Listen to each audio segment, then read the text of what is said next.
Gumi. How many times have I called you Sheikh Gumi? How many times? Gumi, you are now going against Trump, you are now going against Nigeria. Listen to this. Reject the call for peace and prepare to endure the brutality of war. Those are not my words. Those are the words of Sheikh Ahmad Gumi. I don't speak like that. Because of Sheikh Dr. Gumi, today I'm wearing black. I am mourning. This is a dark day in Nigerian history.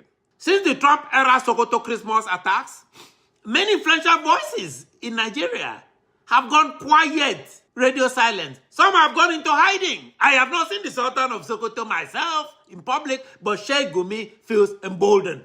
He's a tough guy. So tonight, Nigeria must ask a serious question after rhetoric like that this morning.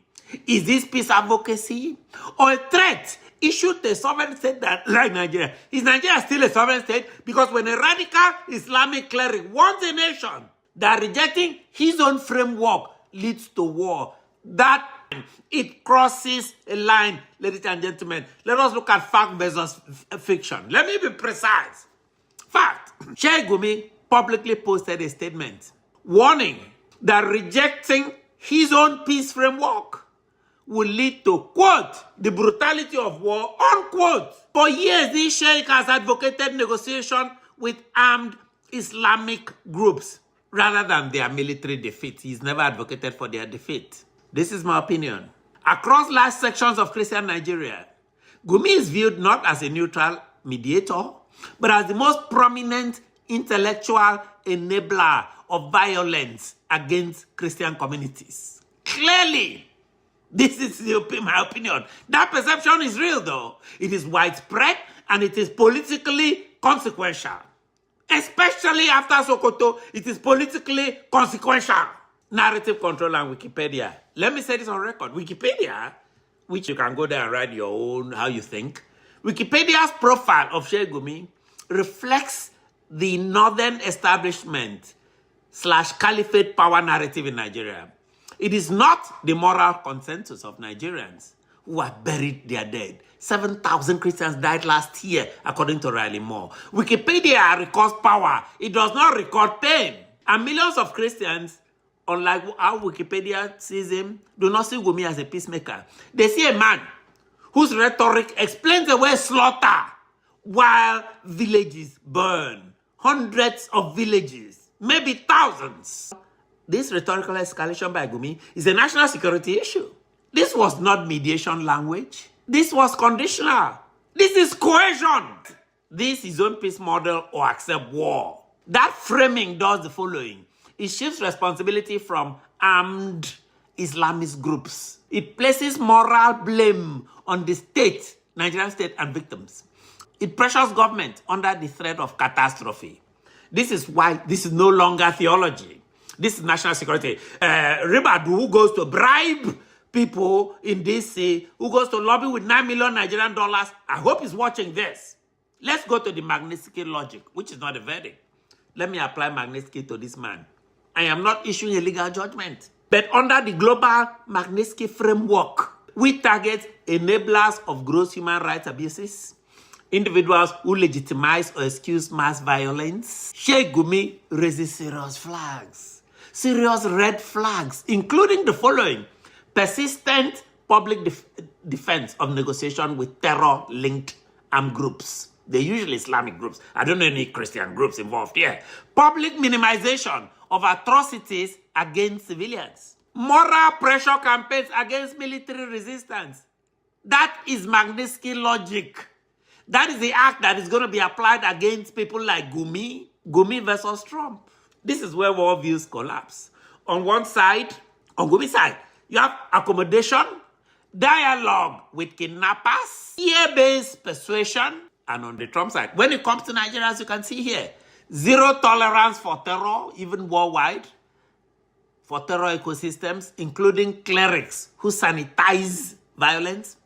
And so, this is my personal political call. I humbly call on President Trump, who has already demonstrated a willingness to dismantle terror networks in northern Nigeria. Europeans have not done it. Nobody has done this. Trump wants to dismantle not just the gunmen, but the enablers. He has shown this already.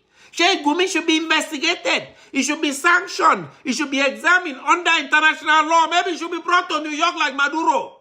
If evidence warrants it, I do not even object to him facing justice in New York federal courts. I don't object to it if they can get the evidence. The same way Nicolas Maduro was pursued. That is my opinion. Others may disagree on this. Let's talk to Gumi. Let's have lunch with Gumi. Let's sit down and have Gary with Gumi. I make a direct call also to Nigerian leadership who pretend they've not heard this. President Bola Ahmed Tinubu. Mr. President, this is no longer rumor or speculation. People have talked about Gumi for years. A prominent Islamic player right in your face has warned the nation you rule of war. You must respond within 24 hours. You just came back to Nigeria. I don't know whether it's up to 24 hours. Silence will be interpreted as weakness or complicity. Mr. President, act.